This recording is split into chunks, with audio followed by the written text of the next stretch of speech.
Dear student, welcome to our today's class. Our today's topic is arithmetic progression. जो हम last video से पढ़ते हुए आ रहे हैं उसी को आज हम कैरी फॉरवर्ड आगे करेंगे। और आज हम पढ़ेंगे कि टर्म क्या होती है, नेक्स्ट टर्म क्या होती है, कॉमन डिफरेंस क्या होता है, लास्ट टर्म क्या होती है और nth टर्म क्या होती है। इन्हीं सब चीजों के बारे में हम आज डिस्कस करेंगे। तो आइए देखते हैं। मान लीजिए मैंने कोई एक एपी लिया 2, 4, 6, 8, 10 और ऐसे करते करते मेरी एपी जा रही है 20 तक। तो यहाँ पर जो हमारा सबसे पहला टर्म होता है, जो सबसे पहला वैल्यू होता है, जो नंबर इस नंबर लिस्ट में जो फर्स्ट वैल्यू होती है उसको हम बोलते हैं फर्स्ट टर्म। इसको हम बोलते हैं फर्स्ट टर्म यानी कि पहला नंबर। और इसको हम स्मॉल ए से डिनोट करते हैं। इसके बाद जो हमारा सेकेंड नंबर पे टर्म आता है इसको हम बोलते हैं सेकेंड टर्म। और जब हम इसको लाइफ में एग्जांपल्स में काम लेते हैं तो हम बोलते हैं नेक्स्ट टर्म। यानी कि फर्स्ट के बाद नेक्स्ट क्या आया, इसके बाद नेक्स्ट क्या आया, इसके बाद नेक्स्ट क्या आया। इसको भी हम कैपिटल ए से डिनोट करते हैं। लेकिन जो हमारा फर्स्ट टर्म होता है इसको हम A1 से, और अगर सेकेंड टर्म को देखें तो A2 से, थर्ड टर्म को देखें तो A3 से, फोर्थ टर्म को देखें तो A4 से। ऐसे चलते चलते जो सबसे लास्ट में होता है, जो सबसे आखिर में होता है, इसको हम बोलते हैं लास्ट टर्म। और अगर हमें इसका नंबर नहीं पता कि इस एपी में कितनी टोटल टर्म्स आ रही हैं, अगर हमें इसका नंबर नहीं पता तो हम इसको बोलते हैं an। और यहाँ पर n जो है इसका नंबर ऑफ टर्म होता है कि इसमें total n is equals to number of digits की, इसमें टोटल कितनी डिजिट्स है। तो इसकी लास्ट डिजिट कितनी है, जब हमें ये पता चल जाएगा कि इसकी लास्ट डिजिट कितनी है तो हम यहाँ पर उसका नंबर लिख देंगे कि ये कितने नंबर का टर्म है हमारा। जनरली हम इसको लास्ट टर्म बोलते हैं या हम इसको nth टर्म भी बोलते हैं कि ये हमारा nth टर्म है। और अब जैसे ही हमें n का वैल्यू पता चल जाता है हम इसका एक्चुअल नंबर बता पाते हैं।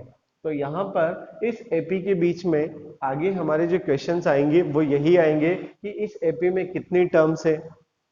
मान लीजिए अभी हमें नहीं पता कितने टर्म्स है, यहाँ तो 20 आ रहा है इसलिए हम इजीली काउंट कर सकते हैं 1 2 3 4 5, फिर 6 पे 12, 7 पे 14, 8 पे 16, 9 पे 18 और 10 पे है 20। क्योंकि केवल 10 टर्म है इसलिए हम आसानी से पता कर सकते हैं। पर अगर मान लीजिए हमसे कहा जाए कि 64, 32, 16, इसको अगर मैं आगे बढ़ाता हूं, ये पर मान लीजिए हमारे पास एक एपी है जिसमें है 64, 48,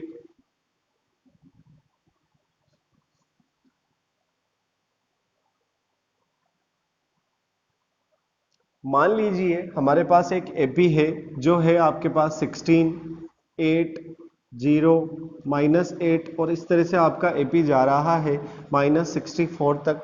अब हमें यहाँ पर ये जानना है कि इसमें कितनी वैल्यूज हैं। ध्यान से देखने वाली बात यह है कि ये जो एपी हमें गिवन है ये डिसेंडिंग ऑर्डर में है। कैसे? हमारी फर्स्ट टर्म कितनी है 16 और नेक्स्ट टर्म कितनी है 8। इन दोनों के बीच का कॉमन डिफरेंस कितना है -8। इन दोनों के बीच का कॉमन डिफरेंस कितना है -8। इन दोनों के बीच का कॉमन डिफरेंस कितना है -8। इस तरह से अगर हम आगे देखें तो ये जो पैटर्न बन रहा है, इनके बीच का जो कॉमन डिफरेंस आ रहा है वो -8 आ रहा है। और हायर वैल्यूज से हम लोअर वैल्यूज की तरफ बढ़ रहे हैं। तो इसमें कितनी टर्म है, इसमें हमें n का वैल्यू पता करना है। कभी कभी इस तरह के क्वेश्चंस हम लोगों के सामने बनेंगे कि हमें पैटर्न दे दिया जाएगा 3, 6, 9 और हमसे पूछा जाएगा कि इसका 19th टर्म क्या होगा। यहाँ पर हमें n का वैल्यू गिवन है और हमें लास्ट टर्म पूछा है, हमें nth टर्म पूछा है। तो इसके क्वेश्चंस भी हम यहाँ पर सॉल्व करेंगे कि आपका nth टर्म या 19th टर्म क्या होगा। n का वैल्यू हमें यहाँ पर गिवन है 19। तो ये दो तरह के क्वेश्चंस यहाँ पर बनते हैं कि हमें लास्ट टर्म दे दिया जाएगा और n का वैल्यू पूछा जाएगा, या हमें n का वैल्यू दे दिया जाएगा और उस नंबर का टर्म पूछा जाएगा। ये भी हमें जानना है। यहाँ पर जानने वाली एक और बात है कि जो आपका कॉमन डिफरेंस है ये क्या होता है। कॉमन डिफरेंस जो होता है आपका ये होता है नेक्स्ट टर्म और फर्स्ट टर्म के बीच में या लास्ट टर्म के बीच में जो डिफरेंस आता है उसको हम क्या बोलते हैं, कॉमन डिफरेंस।